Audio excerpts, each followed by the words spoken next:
My name's Angelo, and welcome to We Want Picks. This is the only channel dedicated to UFC picks and DraftKings lineups run by professional fighters and MMA insiders. Every week, I join Nick Newell, professional fighter, professional model, and ESPN Top 10 guest, along with Dan Kramer, UFC fighter, Bellator fighter, Ultimate Fighter alumni, and Jacob Lyons, a skinny kid from Indiana. And we break down every single fight, the betting odds, the DraftKings picks, and we set you up for success.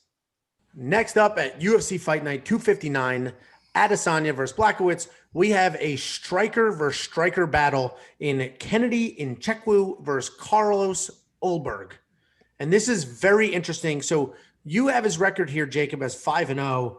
I've only seen his record as 3-0 because he is a world-class kickboxer that has traveled the world, kickbox forever, trains with Israel Adesanya, but does not have a ton of MMA experience at all.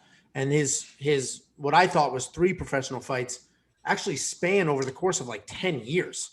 But he's only gotten 3 fights in. So not much MMA experience, but a bunch of kickboxing experience. And that's what the odds makers see here in what should be a stand-up fight against Kennedy. So I'll go to you, Nick. What are your thoughts here in this striker versus striker? Do you think the MMA experience outweighs the kickboxing experience here? I've seen Nzechukwu fight, and I think he's very good. He's composed, kind of bread and butter type guy. Uses his length well. Good fighter, but Ulberg has the more experience in the striking department with his kickboxing fights. He's kind of stays technical, but then as soon as he lands, he just starts going wild and throwing bombs, which is always a little concerning. But I would be actually more concerned with that against like a shorter, more powerful guy instead of a long guy like Nzechukwu. I know I'm butchering that. So I'm going to go with Ulberg in this fight. He does cost a lot of money. I'm honestly between him and then I have another fighter, and I'm going to kind of guess after I see weigh-ins. I might take Ulberg out, but I do have him in my lineup because there were some other people that I thought were a great value that were much cheaper. And I do think he wins and can get the finish. Yeah, I think this is striking versus striking essentially. So Nzechukwu is also a striker, as you've mentioned. I think his only path to victory here is if he does get it to the ground. I don't think he can win a stand-up battle. I think he needs to get it to the ground, and we haven't really seen that from him in the past. So, he does have more MMA experience, and he does have his sort of flashes of brilliance. But for the most part, he's somewhat underwhelming. If we had seen more grappling out of him, I think he'd be a lock. But we haven't really seen him grapple, and there's levels to striking, and I think Ulberg is at a completely different level. I think he's worth the $9,000 because I do think he wins by stoppage. I think the odds are correct, and I think he's a pretty comfortable pick. But I'll go to you, Jacob. What are your thoughts here? And did you touch either one of these for your DraftKings lineup? Look at this guy, Carlos, man. Look at this guy, Carlos. I'm about to give you information that you won't hear on any other UFC MMA podcast. Carlos turned down the New Zealand Bachelor twice. They tried to make him the New Zealand Bachelor, and he turned it down twice, and I believe it. And I was actually just looking at this picture and looking at you guys, look at this picture. I'm pretty sure Carlos is what Angelo thinks he looks like. Angelo was talking about in the group chat, my chiseled jaw, this and that. I think Angelo, when he looks in the mirror, he thinks he looks like Carlos. With that said, I do think he is an incredible, incredible striker. What worries me is, and we'll talk about with Kai France too, with that city kickboxing team that is on this card, Adesanya, sometimes there's some pressure that comes with that. I think we saw that, and I'll talk about with Kai France later, but there is some pressure that comes along with being with your teammates. You're the first one of your teammates to go out there and fight. So we'll see how that affects him. You mentioned with his limited MMA action, that could affect him even more. With Kennedy, I see a decent fighter, but he just looks a little stiff to me. My big prediction for this fight, it's not lock of the week. My big prediction is Kennedy gets 2 eye pokes in this fight because he likes to do that DC where he just kind of keeps his hand right on you, and the second you jab at him, he's right in your face. I'm telling you, he's long. He's 6'5". 2 eye pokes is the prediction. Carlos Ulberg, what an incredible looking gentleman. Well, check our but I'll take Carlos to win. Sorry, I got a little sidetracked. Yeah, check our betting guide on Saturday to see if we have a prop bet on the number of eye pokes for Nzechukwu. So quickly, before I go to you, Dan, Jacob touched on the fact that there's, I think, 5 fighters on this card fighting out of the same gym as Israel Adesanya. And while that's not uncommon for a giant team like American Top Team, that is pretty uncommon for a smaller team, especially a smaller team on the other side of planet Earth. So, Nick, I'll go to you. We've talked about this in the past. What are your thoughts on fighting on the same card as your teammates? And if they lose, does that mess with you, or does the show go on? I'm not worried about that. I'm worried about me tonight. Show goes on. I mean, I think it goes down to personality. Like, I want all my teammates to win. As a training partner, I go out of my way to help my teammates get ready no matter what. I'm always training. I'm always helping them get ready. I legitimately care about them very, very much. When they fight, I get emotional. But when I have a job to do, I have a job to do.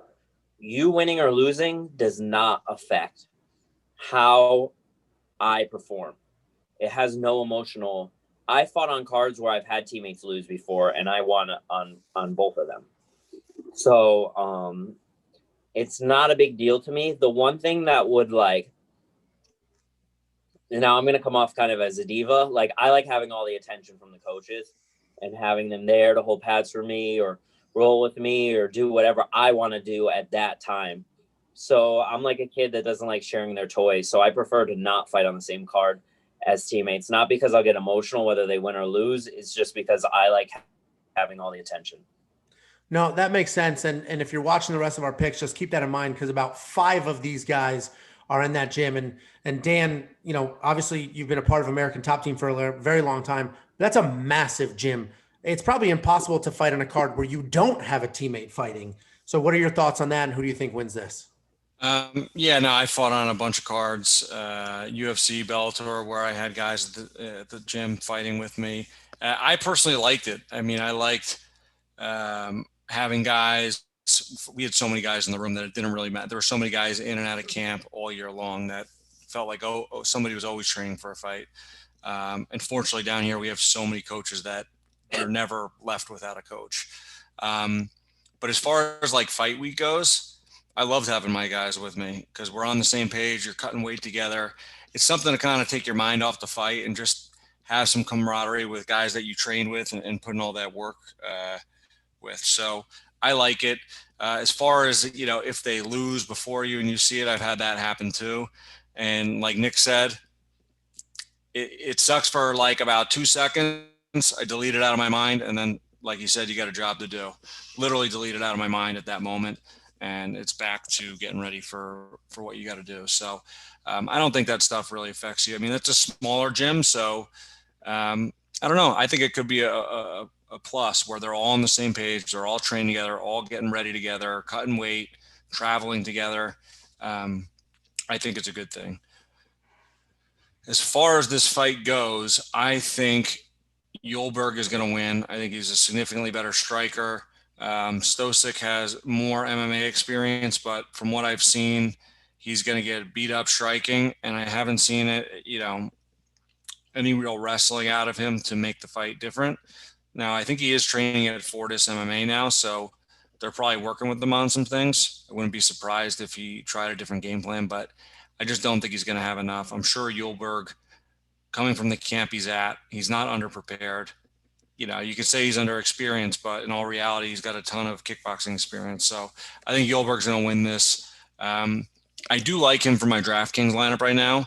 $9,000's a little expensive, but I think he's going to either score a ton of points in a striking match and probably get a finish. So I've got him in there right now, still playing with some pieces as we go through this, but I do like him in my lineup. Yeah, I think we're all on the same page. If Nzechukwu was more of a threat with the grappling, we may have gone a different direction, but this is likely striker versus striker, and Carlos Ulberg is definitely the better striker. Before you go, check out the description below. In there, we have links to our Facebook, our Twitter, our Instagram, and more importantly, to our DraftKings League. Check out the league, join the league, participate in the contests, and as we get going and as you start winning, we're going to start handing out gift cards and participating and doing things like that. So check those out. Every week, there are drops on every fight card. So make sure you check out this channel and our social media on Saturday before the fights start so that you have our most updated lineups and picks.